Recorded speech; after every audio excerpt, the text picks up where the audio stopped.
गरमीमध्ये मुगाचे लाडू खूप हेल्दी आणि शरीरामध्ये ताकद व पचायला हलके असतात। ही रेसिपी खूप सोपी आहे। चला तर मग रेसिपीला सुरुवात करूया। आता मूग घेतलेले आहेत अख्खे, स्वच्छ धुवून आपण खरपूस भाजून घेणार आहोत। आता ही रेसिपी ना एकदम टेस्टी लागते, तुम्ही नक्की करून बघा।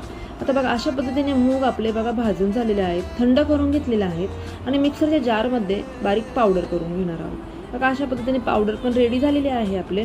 तर तुमच्या आवडीप्रमाणे तुम्ही ड्रायफ्रूट्स घेऊ शकता। मी याच्यामध्ये काजू, बदाम आणि सीड्स घेतलेले आहेत। आता हे सीड्स ना आपण छान भाजून घ्यायचे, त्यामध्ये घालणार आहोत खसखस। आणि आता बघा हे भाजून झाल्यानंतर आपण एका ताटामध्ये काढून घेऊया आणि थंड झाल्यानंतर मिक्सरच्या जारमध्ये बारीक करून घ्यायचे। आता तूप घेतलेलं आहे, तुपामध्ये ही पावडर जी बनवली होती ना मुगाची ती आपण भाजून घेणार आहोत। आता याला भाजायला जास्त वेळ लागत नाही, 10-15 मिनिटं छान भाजून घ्यायची। आणि आता हे आपण सीड्स पण थंड झालेले आहेत, ते बारीक करून त्याच्यामध्ये पावडर टाकणार आहोत। तीही आपण हलकीशी गरम करून घ्यायची आहे।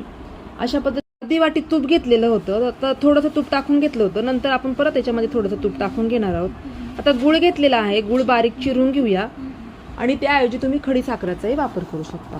आता गूळ चांगला मिक्स करून घ्यायचं, त्यामध्ये वेलची पावडर टाकणार आहोत आपण, तर वेलची कुटून घेऊया।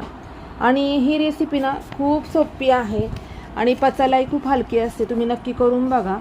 आणि तुम्हाला जर आवडलं असेल तर कमेंट करून नक्की हेल्दी रेसिपी असं लिहायला विसरू नका। तर असं बघा अशा पद्धतीने आपलं सगळं मिक्स करून घेतलेलं आहे। आता लाडू बनवून घेऊया, एकदम छोटे छोटे असे लाडू बनवून घ्यायचे आहे। आपले लाडू रेडी झालेले आहेत। तुम्हाला ही रेसिपी जर आवडली असेल तर एक लाईक करा आणि माझ्या चॅनलला फॉलो करायला विसरू नका। Bye bye.